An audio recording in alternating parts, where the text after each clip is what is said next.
ট্রাম্পের পাল্টা শুল্ক অবৈধ ঘোষণা করায় দেশটির সাথে করা বাণিজ্য চুক্তি পুনর্মূল্যায়নের দাবি জানিয়েছেন ব্যবসায়ী ও বিশেষজ্ঞরা। তাদের মতে এটি বড় সুযোগ বাংলাদেশের জন্য। আর বাণিজ্য সচিব মাহবুবুর রহমান বলছেন, এই রায়ের ফলে আইনি ভিত্তি হারাবে বাণিজ্য চুক্তি, ফলে তা আর মানার বাধ্যবাধকতা থাকবে না, জানাচ্ছেন মইনুল হাসান। বাণিজ্য ঘাটতি কমানোর অজুহাতে বিশ্বব্যাপী পাল্টা শুল্ক নামের এক বাণিজ্য অস্ত্র প্রয়োগ করেন ডোনাল্ড ট্রাম্প।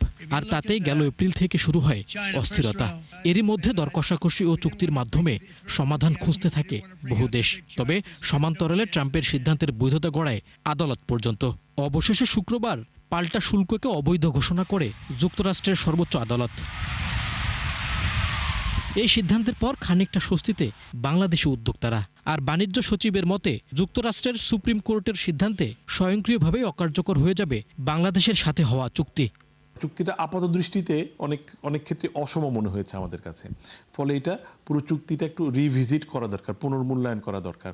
এবং গতকালকের এই রায়ের পরে এই পুনর্মূল্যায়নটা আরো অনেক বেশি জরুরি হয়ে পড়েছে। আমাদের তো ধারণা যে চুক্তিগুলো হয়েছে সেই চুক্তিগুলোর কার্যকারিতা থাকবে না, এরকমই তো মনে হয়। যদি কোর্ট একটা ক্ষমতাকে অবৈধ বলে, তাহলে যে ক্ষমতা বলে চুক্তি স্বাক্ষর হয়েছে, চুক্তি করা হয়েছে, সেটা তো ওই রকম হওয়ার কথা।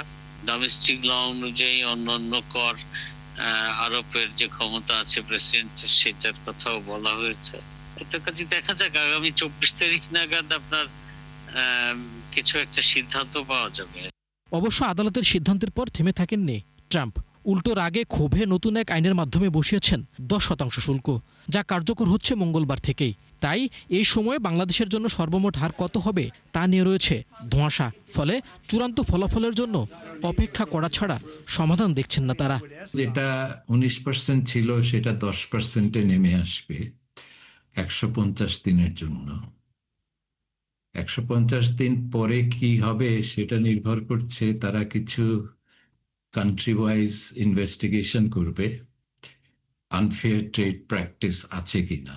বাংলাদেশে এখন যেটা করণীয় আছে সেটা হলো এই আনফেয়ার ট্রেড প্র্যাকটিস করে এই দেশগুলোর যে তালিকাটা করা হবে, সেই তালিকায় যাতে আমরা না ঢুকি, সেটার জন্য কিছু হোমওয়ার্ক করতে হবে। যে ওই ধরনের কোনো অভিযোগ যদি ট্রাম্প প্রশাসন থেকে আনা হয় যে তোমাদের দেশে এই ধরনের প্র্যাকটিস আছে, যেটা আমেরিকান আইন অনুযায়ী আনফেয়ার ট্রেড প্র্যাকটিস হিসাবে ধরা যেতে পারে, আমাদের জবাবটা কি হবে। বাংলাদেশের সাথে হওয়া চুক্তি অনুযায়ী 7,132টি পণ্যে শুল্কমুক্ত সুবিধা দেওয়ার কথা যুক্তরাষ্ট্রকে। বিপরীতে বাংলাদেশ পাবে মাত্র 2,500 পণ্যে। শুধু তাই নয়, জুড়ে দেওয়া হয়েছে কয়েক গুণ আমদানির শর্তও।